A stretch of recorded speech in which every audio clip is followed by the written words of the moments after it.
Welcome to Biolong Charity Talk, your podcast for true health, innovation, and a new quality of life for your longevity. I am Dr. Robert Bauder. As a dental all-rounder, I have been working for about 30 years in intensive clinical practice, focusing on prevention, periodontology, implantology, and especially on complex aesthetic, metal-free full restorations. Additionally, I am a specialist in ceramic implants and holistic biological dentistry, as well as a certified sports dentist. With this decades-long background, optimizing overall health and thus longevity is a matter close to my heart. As a passionate amateur athlete and former classical musician, I am always curious about new paths and technologies.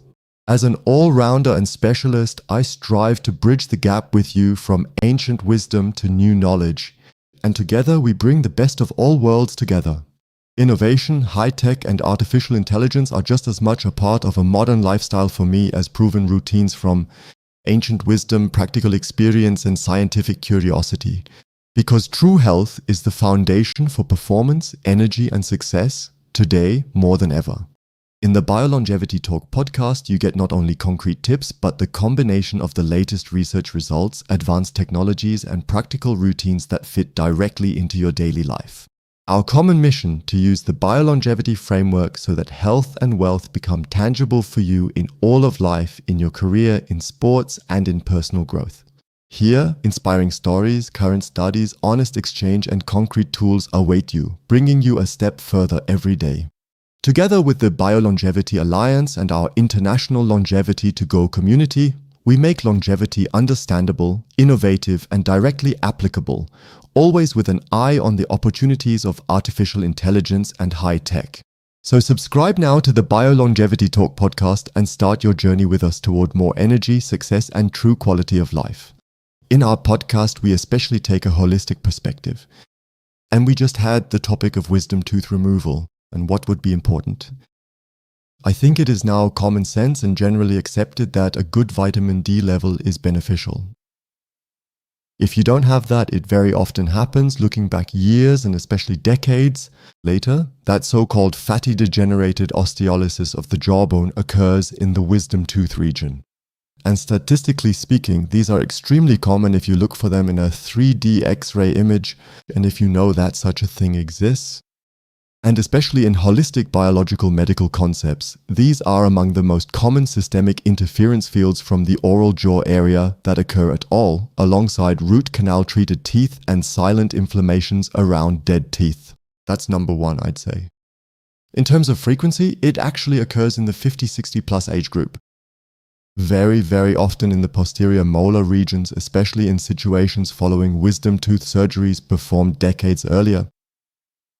So-called fatty degenerative osteolysis of the jawbone occurs. And we also know from neural therapy that these are very, very common interference fields. Of course, this type of interference field is not only unrecognized in conventional medicine, but is also generally rather controversial because although clear scientific evidence partially proves its existence, the exact effects are ultimately very heterogeneous and unclear.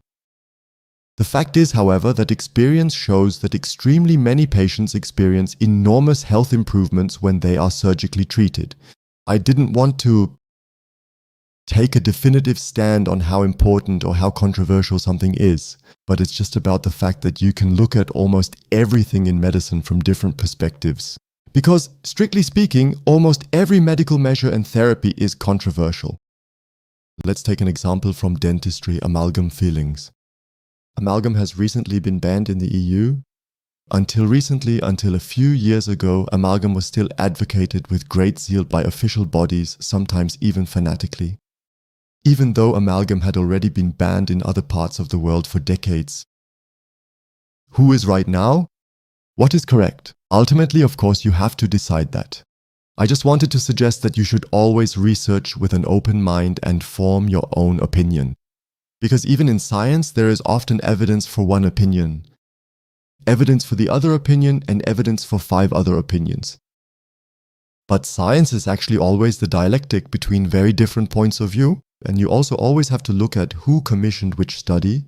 You have to follow the money a little bit here too. You have to see who has which conflicts of interest. Because it has not infrequently happened in medical history that, let's say, very selective perceptions of whatever facts have occurred and very often change.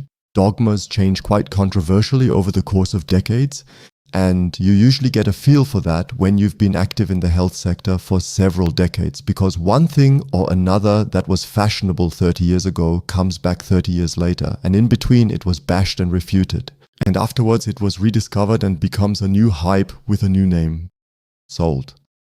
So you always have to look at things in a reflective and long-term way and evaluate all the pros and cons for yourself with an open mind. Because what works well for one person might be rather negative for another. Ultimately, you should make your own informed decision on your own responsibility. And for that, you need various pieces of information which should ideally come from different angles and perspectives so that you can arrive at your own subjectively ideal decision. Because ultimately, you should take responsibility for making the best and most individual decisions for yourself. Ultimately, you should also take several medical opinions, several therapist opinions into account in most cases, and you should simply form your own opinion through that.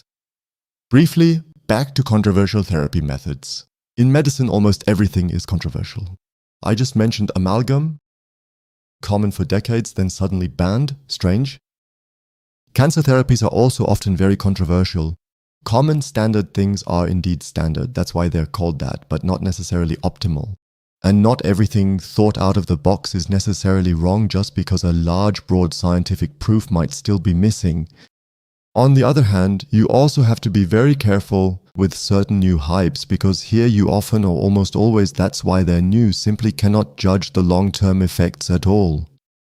I'm just saying, from the biohacking corner, for example, the whole discussion that's been going on intensely for several years about all kinds of peptides.